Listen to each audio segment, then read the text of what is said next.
Hello, Jodie here, and this is another video on some tech that's really useful in the classroom. This one is not just literacy, this can be used for everything.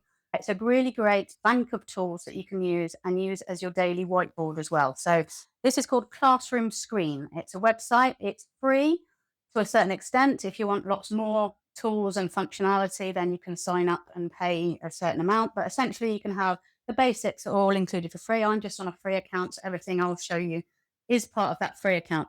Now, a lot of these tools, I'm on a Newline display, so I actually have lots of tools already, classroom tools like putting my visualizer through, throwing dice, having a traffic light system, stopwatch timer, and curtains and spinners and name pickers and all sorts of different things already.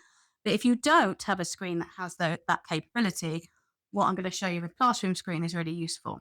So with Classroom Screen, you can see I've got a bank of icons down here. I've also got a background picture. It's really nice because you can choose these or you can just let it pick randomly. But it's a nice way of also having a little literacy starter, talking about where this is, what is it, what are we looking at, what might that be, do we think it's still working, do we think it's too old, all these different discussions around my windmill. And that can change all the time. You can add in your own background pictures as well. So that's really useful. You can also use this as a normal whiteboard, so you can draw on and you can do all sorts of different things, as you would expect from any kind of whiteboard functionality. But also we've got these extra things along the bottom. So I can change my background. I can do a poll. So I can set up a quick poll and ask for, so I can do it as multiple choice, smiley faces, or true and false. So really handy for lots of little things that you might want to do during a lesson, at the beginning of the day, part of registration, anything where you just want to go hit the smiley face at the end of the lesson to see whether you feel that you understood the topic today or you met the objective. So hit the green if you did, hit the yellow if you're not sure, hit the red if you weren't sure, and then you will see the results of that poll. So you'll get a kind of quick snapshot of the class. So you can do this via linking up as well. So if you've got one-to-one devices or shared devices within the class, they can log in and actually do this individually. Or you can just put it on the main whiteboard and let people come up and do it.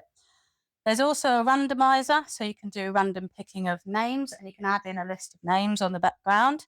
You can also do a sound level check. So if they're getting annoyed, so I've got to allow this one, but you can do a sound level so it'll go red if they get too loud, and you can set how sensitive it is as well.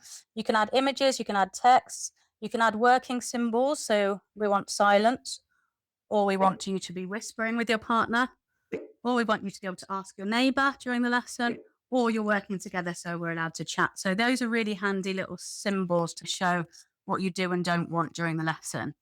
Sorry, it's getting a bit cluttered now, I apologise, but I'll move these across. So you can do a basic traffic lights as well, so that you can set that to red if you want to, so not just based on the sound, but this is you deciding whether that's ready, steady, go.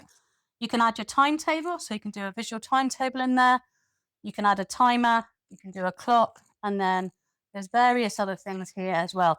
One of the really handy things is creating a QR code that you can put on there. So if you are using devices for anything during the lesson and you want them to come and go to a website, you can create a QR code for that website and put it on your board so they can just walk up and get it. And you can pre-prep, especially if you've got the paid version, you can pre-prep your whole day on Classroom Screen so that it's all there, so that your QR code during that lesson comes up at the right time, so that you've got your whiteboard things, so that you've got the settings that you need, and so on. You can also roll dice on here, you can draw on it, you can add hyperlinks, you can do group work, you can add stickers, you can do scoreboards. There's a whole host of things, and as I say, this is all on the free version that I'm on. So if you log in, you get lots of things for free. You need a login. You can log in with the Google accounts or Microsoft account straight away, or you can sign up with an email address, but you can do loads of things for free before having to get any kind of paid account or anything. So Classroom Screen, if you don't have a board that has lots of functionality already, then Classroom Screen is a great place to make sure you've got it all together. And you can also plan it from home and bring it into school.